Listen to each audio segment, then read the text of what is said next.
So এইটো কাৰণে আমি লাষ্ট যোনটো ভিডিঅ' দেখিছিলোঁ z টু দি পাৱাৰ 6 থাকোঁতে আমি লাম্বাকে মাল্টিপ্লিকেশ্যন কৰিব লাগে 6 টাইমছ। সো এনেকৈ a প্লাছ ib এনেকৈ আমি মাল্টিপ্লাই কৰি গৈ আছিলোঁ হয়নে, এবাৰ দুবাৰ তিনিবাৰ তেনেকৈ চাৰিবাৰ তেনেকৈ যেতিয়া আমি মাল্টিপ্লাই কৰি থাকিম আমি এটা পেটাৰ্ণ লিখিম আৰু সেই পেটাৰ্ণটোৰে আমি এই গোটেই বস্তুটো প্ৰুভ কৰিব পাৰিম। তো কেছ 1ৰ কাৰণে আমাৰ n আছে পজিটিভ আৰু আমি প্ৰুভ কৰিব লাগে cos থিটা প্লাছ i sin থিটা টু দি পাৱাৰ n, য'ত n positive equal to cos n থিটা প্লাছ i sin n থিটা। চ' এইটো কাৰণে আমি লাষ্ট যোনটো ভিডিঅ'ত দেখিছিলোঁ z টু দি পাৱাৰ 6 থাকোঁতে আমি লাম্বাকে মাল্টিপ্লিকেশ্যন কৰিব লাগে 6 টাইমছ। এনেকৈ a প্লাছ ib এনেকৈ আমি মাল্টিপ্লাই কৰি কৰি গৈ আছিলোঁ হয়নে। চ' এই প্ৰচেছ যোনটো আছে এই প্ৰচেছটোৱে আমাক কেছ 1টো ছল্ভ কৰোঁতে কাম দিব। চ' কেনেকৈ কাম দিব, আমি প্ৰথম a প্লাছ ibটো আমি কি কৰিম পোলাৰ ফৰ্মলৈ লৈ যাম r cos থিটা প্লাছ i sin থিটা। চ' এনেকৈ আমি লৈ যাম পোলাৰ ফৰ্মলৈ। তাৰপিছত আমি মেনুৱেলি মাল্টিপ্লাই কৰি কৰি দেখাম। প্ৰথম দুবাৰ মাল্টিপ্লাই কৰিম, তিনিবাৰ মাল্টিপ্লাই কৰিম, চাৰিবাৰ মাল্টিপ্লাই কৰিম আৰু এবাৰটো থাকিবই, এবাৰ দুবাৰ তিনিবাৰ তেনেকৈ চাৰিবাৰ তেনেকৈ। যেতিয়া আমি মাল্টিপ্লাই কৰি থাকিম আমি এটা পেটাৰ্ণ লিখিম আৰু সেই পেটাৰ্ণটোৰে আমি এই গোটেই বস্তুটো প্ৰুভ কৰি দিব পাৰিম। চ' প্ৰথম 1ৰ কাৰণে আমি ল'ম এইটো cos থিটা 1 প্লাছ i sin থিটা 1। য়েছ 1কে লৈছোঁ cos থিটা 1 আকৌ থিটা 1। এবাৰ মই থিটা 2 ল'ম, কেনেকৈ ল'ম 2 আছে ধৰা। চ' সেইটো কাৰণে মই কি কৰিম cos থিটা 1 প্লাছ sin থিটা 1। চ' এইটো এবাৰ আকৌ দুবাৰ মাল্টিপ্লাই কৰি দিলোঁ, দুটা মাল্টিপ্লাই কৰি দিলোঁ cos থিটা 2 i sin থিটা 2 দুবাৰ মাল্টিপ্লাই কৰিলোঁ। তাৰপিছত আকৌ তেনেকৈ মই কি কৰিম এবাৰ তিনিবাৰ মাল্টিপ্লাই কৰিম। চ' যেনেকৈ মেনুৱেলি মাল্টিপ্লাই কৰিছিলোঁ তেনেকৈ। আৰু ইয়াত যদি তোমালোকে চোৱা r যোনটো আছে rটো মই ইয়াত পাতা নাই। rটো মই এইটো কাৰণে পাতা নাই যে মোক ইয়াত rটো তোমালোকে যদি চোৱা rটো ইয়াত ক'তো নাই, ডিন'মিনেটৰ ষ্টেমত rটো আমাক নেলাগেই। চ' rটো আমি নেপাতোঁ। অ'কে, চ' আমি এইটো 3 নম্বৰ বাৰ মাল্টিপ্লাই কৰিম। এনেকৈ কৰিলোঁ, এইটো মই এনেই পাতিছোঁ দেই, জাষ্ট বুজাবলৈ কৈছোঁ, এইটো এক্সামত পাতিব নালাগে। ত' তাৰপিছত cos থিটা 2 প্লাছ i sin থিটা 2, তাৰপিছত cos থিটা 3 প্লাছ i sin থিটা 3। চ' প্ৰথম আমি এইটোতো এনেকৈয়ে থাকিব, পিছৰটো যেতিয়া মাল্টিপ্লাই কৰিম এনচাৰটো কি ওলাব। আমি যদি এইটো মাল্টিপ্লাই কৰোঁ নেক্সট পেজত আহি যাওঁ। बाप रे! लेकिन ये साला कर क्या रहा है यहाँ पे? ये क्या है? চ' এইটো আমি প্ৰথম দুবাৰ মাল্টিপ্লাই কৰিম, তেতিয়া আমি cos থিটা 1ৰে এইখিনি মাল্টিপ্লাই কৰিম, তেতিয়া এইটো হৈ যাব cos থিটা 1 cos থিটা 2। এইখিনি বেছিক মেথছ আৰু আমি জানো এইখিনি এনেকৈ মাল্টিপ্লাই কৰিবলৈ। তাৰপিছত আকৌ প্লাছ i sin থিটা 2 ইনটু cos থিটা 1। তাৰপিছত আকৌ i sin থিটা 1ৰে আকৌ এইখিনিক আকৌ মাল্টিপ্লাই কৰিম, তেতিয়া আমি পাই যাম i sin থিটা 1 ইনটু cos থিটা 2।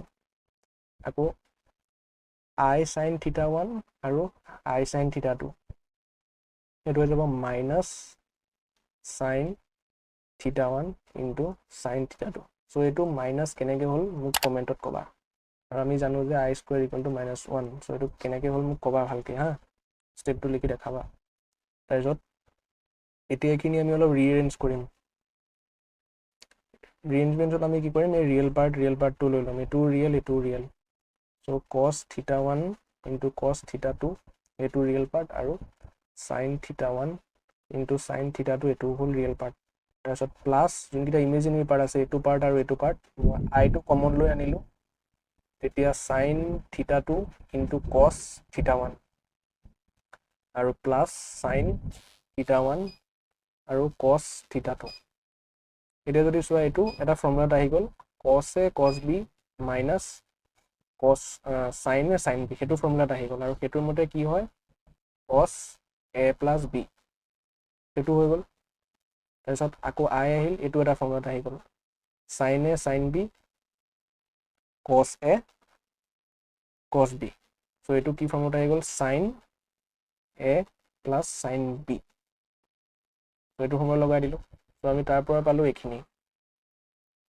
তাৰপিছত আমি থাৰ্ডটো কৰিম, থাৰ্ডটো আছিল আমাৰ এইটো থাৰ্ডটো যেতিয়া কৰিম আমি এইখিনিতো জানো এইখিনি আমি জাষ্ট পাইছোঁ এতিয়া এইখিনি কিমান পাইছোঁ cos θ1 plus θ2 plus I sin θ1 plus θ2 তাৰপিছত ইনটু আমাৰ এইখিনি থাকিব cos θ3 plus I sin θ3 so' এইখিনি যেতিয়া মাল্টিপ্লাই হ'ব আমি যদি আগৰ এটা পেটাৰ্ণ মন কৰোঁ ইয়াত কি হৈছে দুটা এংগল আছিলে θ1 θ2 ইয়াত প্লাছ হৈ গৈছে আকৌ ইয়াতো প্লাছ হৈ গৈছে চ' নেক্সট পেটাৰ্ণ যোনটো হ'ব আমাৰ নেক্সট পেটাৰ্ণটোত একচুৱেলি কি হ'ব তিনিবাৰ যেতিয়া মাল্টিপ্লাই কৰিম তেতিয়া কি হ'ব cos θ1 প্লাছ θ2 প্লাছ θ3 আকৌ plus I sin θ1 plus θ2 plus θ3 so' তোমালোকে এইটো মাল্টিপ্লাই কৰি চাবা হোমৱৰ্ক হ'ব এইটো আৰু মাল্টিপ্লাই কৰিলে আমি এইখিনি পাম চ' আমি এটা পেটাৰ্ণ ন'টিচ কৰিম যে আমি যেতিয়া দুবাৰ মাল্টিপ্লাই কৰিছোঁ তেতিয়া এনেকুৱা হৈ গৈছে দুটা প্লাছ হৈ গৈছে দুইটা এংগল প্লাছ হৈ গৈছে ভিতৰত আকৌ যেতিয়া তিনিবাৰ কৰিছোঁ তিনিবাৰ প্লাছ হৈ গৈছে ভিতৰত চ' এতিয়া আমি যদি n টাইমছ কৰোঁ কাৰণ আমাৰ থিয়ৰেমটোত কি আছে থিয়ৰেমটোততো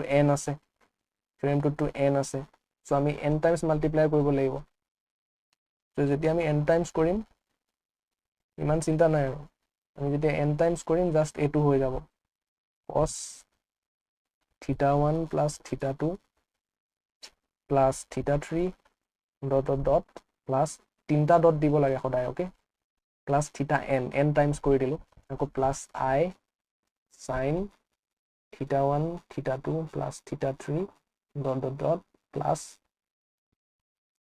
n চ' এতিয়া আমি কি কৰিম আমি এজিউম কৰি দিম ঘপককে কি এজিউম কৰি দিম যে θ1 equal to θ2 equal to θ3 equal to θ4 equal to n equal to theta so' এই গোটেইবিলাকৰ ইকুৱেল টু থিটা বুলি ধৰি লওঁ চ' এইটো ক'ব খুজিছে যে এইটোও থিটা এইটোও থিটা চব n টাইমছলৈকে চব থিটা বুলি ধৰি পেলাই চব ইকুৱেল বুলি ধৰি পেলাই ইকুৱেল টু থিটা বুলি ধৰি পেলাই চব যদি থিটা হৈ যায় যদি থিটা প্লাছ থিটা হৈ যায় চ' এইবিলাক যদি n টাইমছ আমি প্লাছ কৰোঁ এনচাৰটো হৈ যাব n থিটা যেনেকৈ 2 plus 2 plus 2 plus 2 n times plus কৰিলে হৈ যায় 2n চ' তেনেকুৱা চ' তেতিয়া এইখিনি কি হৈ যাব cos n থিটা হৈ যাব ত' তেনেকৈ এইখিনিও কি হৈ যাব প্লাছ I চাইনটোতো আছেই এইখিনি হৈ যাব n থিটা চ' এইখিনি ওলাই গ'ল আমাৰ প্ৰুফ হৈ গ'ল চ' আমি ছেকেণ্ড কেছটো কৰিম নেক্সট ভিডিঅ'ত